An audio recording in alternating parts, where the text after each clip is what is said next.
Test automation engineers need special skills. What these skills are all about, find it out in my latest video. Hey, before we start with the main video, I would like to thank you the following companies for their support. They support me through the YouTube membership program that I created for companies who care about software testing and are active in supporting the testing community. Thank you once again. If you want to learn more about the supporters, check the video description down below to find the links to their products. If you miss your logo on this page, follow the QR code or send me an email. Happy testing, and now back to the main video. Welcome back to my YouTube channel. I'm Daniel Knott, happy that you're here today for another great topic that I would like to talk about. But before, I have to put my device into flight mode. Better is better. So, welcome. Today's topic is already something I teased already, and you have seen it in the title as well. I'm going to talk about 8 skills for automation engineers. Yes. Do they need special skills or not? Let's find it out. We all know that software testers need some special skills. The same applies for automation engineers. So let's get into the topic. So, what is this all about, right? Let's have a quick recap why software test automation is so important. Well, it's key to success for every software product. It depends on the context, on the product, on the service that you're building, on the level that you're in right now, on the maturity level and stuff like that. However, it helps you to speed up things. Yeah, because automation will also help teams to recheck existing and new features, especially the existing ones. The most boring stuff that you would like to automate, regression tests, things that you always have to repeat yourself over and over again, are perfect candidates for automation. You can check thousands of scenarios in seconds, depending on which test automation level you start. Talking about unit tests, they can be executed really fast compared to end-to-end user journeys on a UI level. They take more time. Another big benefit is they can be executed on multiple platforms and devices at the same time. Either you build your own device farm in-house, your own browser grid, or you use cloud providers as well. Both solutions work really well. Yeah, I said it already, you save time and it will help you and your whole development team to ship your products faster. At the same time, you also get a safety net, you're feeling for, okay, I can change code and I can run the tests again and they pass and it's green and it's all good. However, test automation is always treated like a side project, something that an intern, a student, don't get me wrong here, can do, right? So I have seen multiple companies acting like this, right? They're talking about like, hey, automation, yeah, something an intern can do. However, if you do treat it that way, you will find out in the long run that your automation framework that you set up and you build is not scaling with your product, it's not fast enough, it's not reliable enough, maintenance is too high, costs are too high, and so forth and so forth and so forth. So that's why, as I always say on this channel, and also you can hear it from the community, is treat test automation code as production code. Because test automation is programming. So you have to write code and in order to get something done by a machine. Yeah. So here's the first skill, without going into another theoretical things why automation is important. Well, you can see it in the headline. Programming skills. Yes, of course, surprise, surprise, you need programming skills. Coding skills are required. I mean, that's a no-brainer, right? At least in one language such as Python, Java, C#, JavaScript, TypeScript, Go, whatever is on that planet you can automate with, you should be familiar with. And if you don't stick to a specific language, I would say it's even more important to do step 1 before, is to learn more about coding guidelines, patterns, clean code, architecture and stuff. It will help you as well in order to set a reliable test automation platform. That's what I just mentioned. Knowledge about code pattern is a big plus. It will help you to structure your work. Yeah, knowledge about clean code and software architecture is important to have. I just said it already. And of course, the technical knowledge about the tech stack is really, really important to know, because if you don't know what's the tech stack underneath, you cannot adapt your test automation accordingly. So means that if you have, I don't know, you could automate, if you take the test pyramid, you can automate a lot of stuff on the unit level, but you only use the end-to-end UI testing, you may be failing with that, right? So that's why it's important to know about the technical stack, on which level you can automate, and how you also can integrate your developers in the workload. What if one small ring could help you unlock your peak performance 24/7? Meet the ultra-human Ring Air, the sleek, lightweight and incredibly powerful wearable that's redefining how we track health and recovery. And with that, I would like to thank you, today's video sponsor, Ultrahuman. As I said, this isn't just a fitness tracker. It's a next-gen metabolic health monitor built to decode your body's signals and give you real-time clarity on how you live, drain, sleep and recover. We're talking about ultra-accurate tracking of cognitive readiness, deep sleep and recovery, movement and training efficiency, heart rate variability and resting heart rate, even your skin temperature and circadian rhythm. Unlike bulky wearables, the Ultrahuman Ring Air is so light that you will forget it's even there. Made from fire-jet grade titanium, it's engineered to be feather light, scratch resistant and built for performance, just like you. And paired with the Ultrahuman app, it becomes your personal health coach, analyzing your data to give you actionable, science-backed insights. Eat this, sleep at the time, push harder today, or take a step back and recover. Every day becomes a smarter day. The Ultrahuman Ring Air isn't just about tracking, it's about optimizing how you show up mentally, physically and emotionally. Smarter recovery, deeper sleep, sharper focus, no distractions, just data. This is the Ultrahuman Ring Air. Go beyond fitness, go Ultrahuman. And check the links down below and get a 10% discount of your next purchase. And now back to the main video. Yeah. Second thing, yes, of course, test automation engineers need, surprise, surprise, another surprise, software testing skills. Yeah, it's important to have at least some idea about software testing, or like aka manual testing as well, because you also need to explore the product, the things that you would like to automate. You need to try out the different techniques and methods. It will help you also to get a better understanding of the things that you need to automate. Yeah. You should know the different testing types, like from functional to non-functional testing is important. If you don't know what's that all about, check my videos on my YouTube channel. You will find a lot of information about functional testing, test automation tools, testing in general, integration testing, exploratory testing, session-based testing, you name it. You will find it on my channel. And if the video is not available, subscribe. I will make videos about the following topics in the future. Critical thinking skills is something also that you hear quite often in the industry, like to really question things, like ask the right questions, ask the critical questions to the product people, to engineers, how this was built and how you can leverage that information to write your test automation scripts. It's also important to have the user in mind, also to think from a user perspective, especially if you do like end-to-end automation testing from a UI perspective. Don't just blindly automate all the UI features with UI tools, but rather think in user journeys. So what are the flows and the journeys that your users are going through your application, and focus on that stuff. Risk assessment skills is also important to have, to really think about the risks, what is the most critical part of your product, and start with automation those areas in the first run.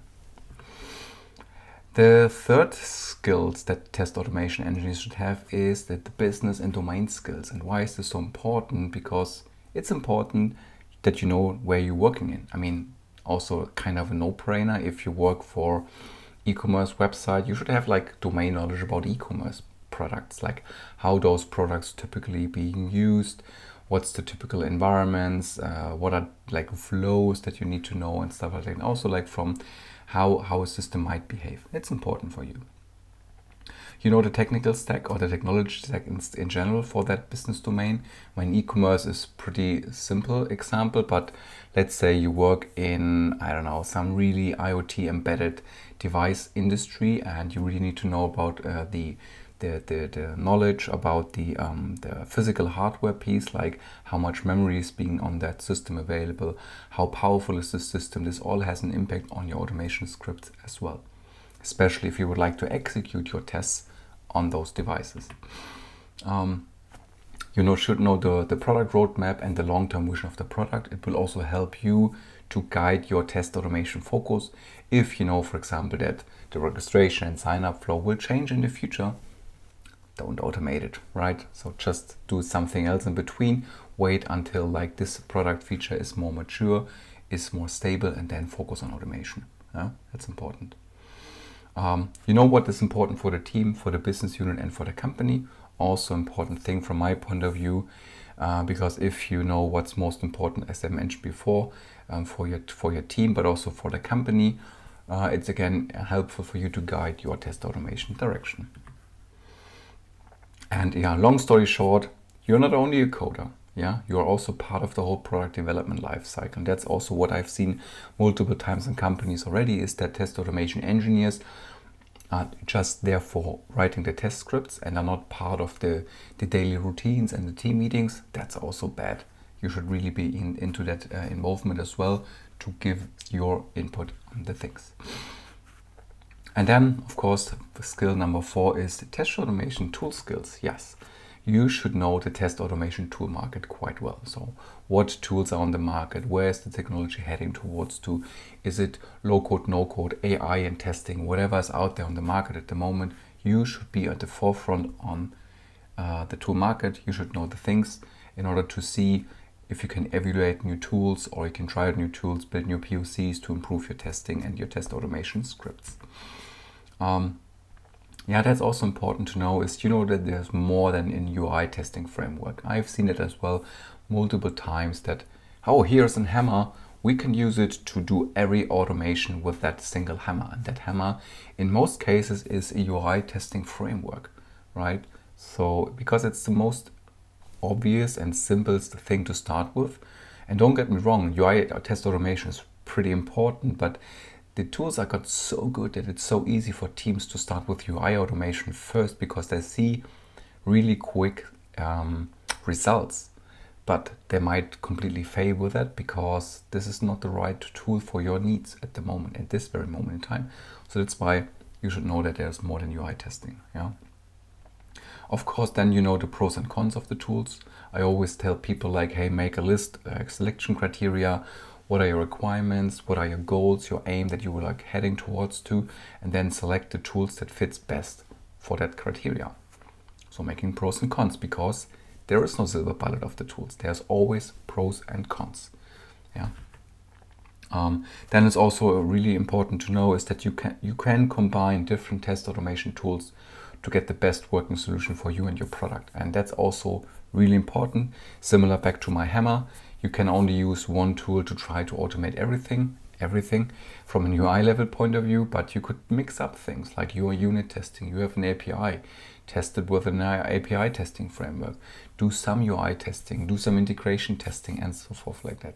So it's really important to combine to get the best possible solution for your team. And then, of course, you know how to combine these tools. Yeah. So you need really the technical knowledge of the tools as well. And I mentioned that already, you know that there's no silver bullet tool on the market. As I said before, every tool has its pros and cons. You just have to find the right version for you, the right tool that works best in your case. Yeah. And it doesn't mean that if one tool is working for company A really well, it might be completely failing for your purpose. So that's why don't blindly pick the most hyped tool on the market at the moment. Yeah. Skill number 5, also I think a no-brainer. When you have coding skills, you also need debugging skills. Yeah, so writing test automation code is one skill to have, but debugging skills are a must-have too.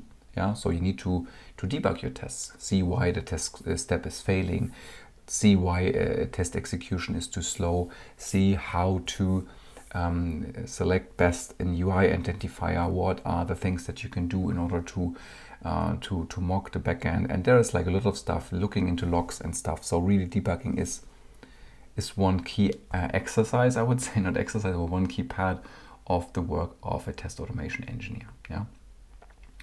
As I said, you need to be able to analyze failing tests or not working code.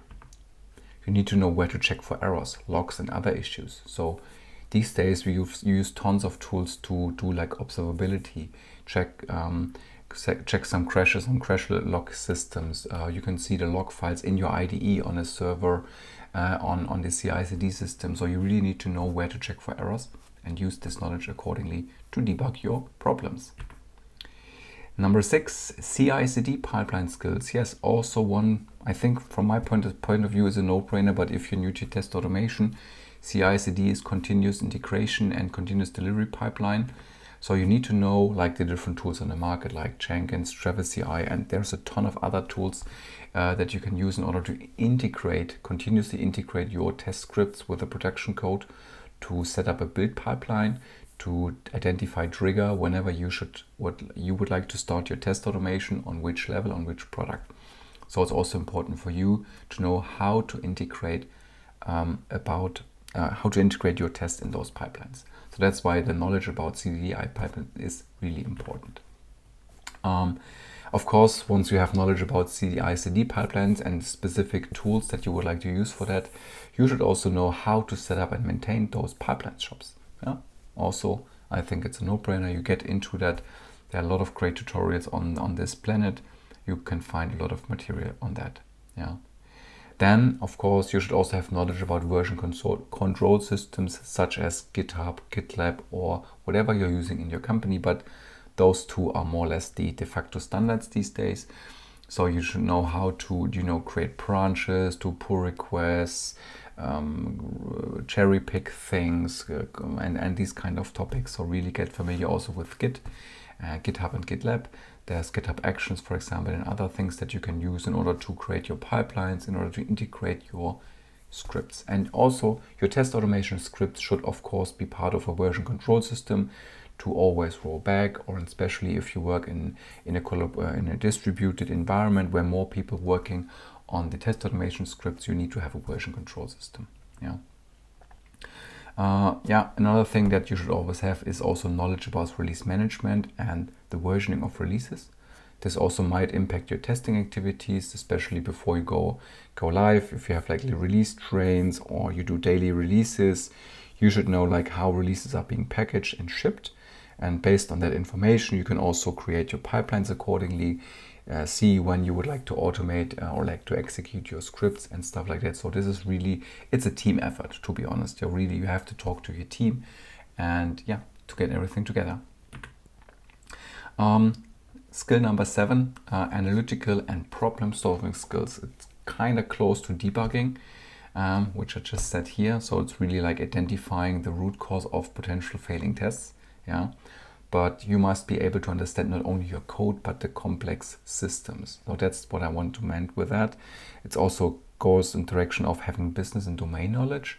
So because you need to be analytical in order to identify what needs to be automated next in case nobody is telling you. So really get information from product management, ask for risks, and see, like also check user data, analytics data, and make your assumptions based on that data, and basically plan your work on that things.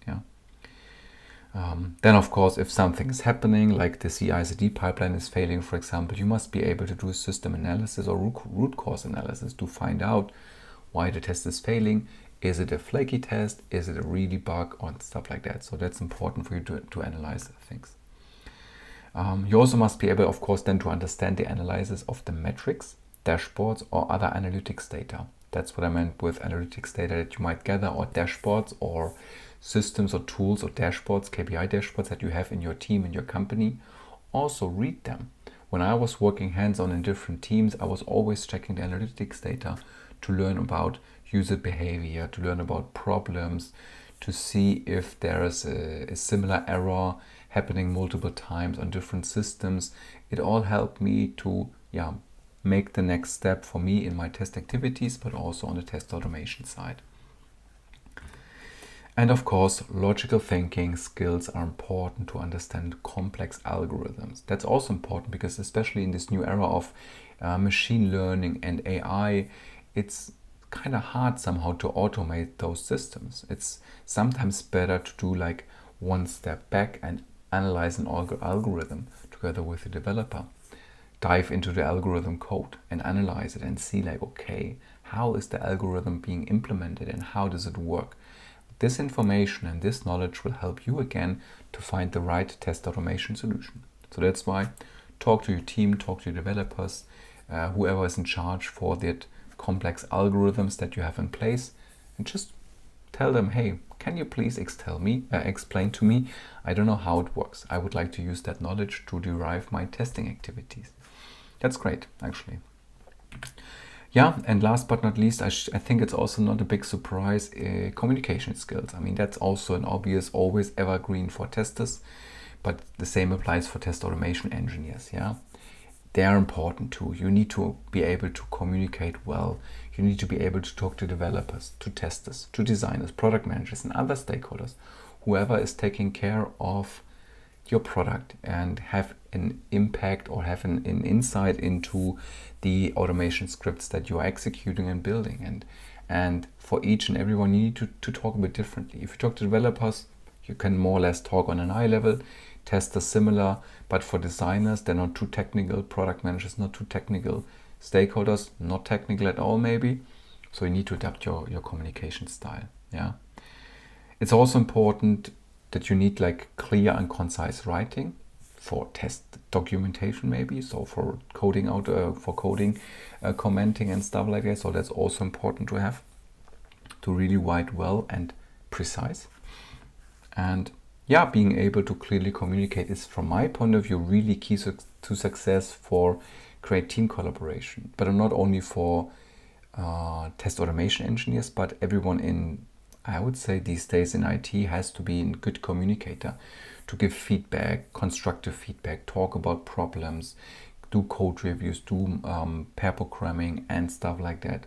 So really communicate clearly, and especially if you're working in a distributed environment. If you don't see each other on a daily basis in an office space, if you work only remotely, it's even more important to communicate precisely what the topic is all about. And with that, we are almost at an end. We are, wow, more than 20 minutes in the video already. Thanks for watching until the very end. As always, I would like to hear from you. What do you think is the most important skill for a test automation engineer? Do you miss a skill in this list of 8 skills of test automation engineers should have? Let me know in the comments down below. As always, like it, share it, subscribe it to support me, and have a great day, a good night, a good morning, a good afternoon, a good evening, whenever you're watching the video. See you soon and bye-bye.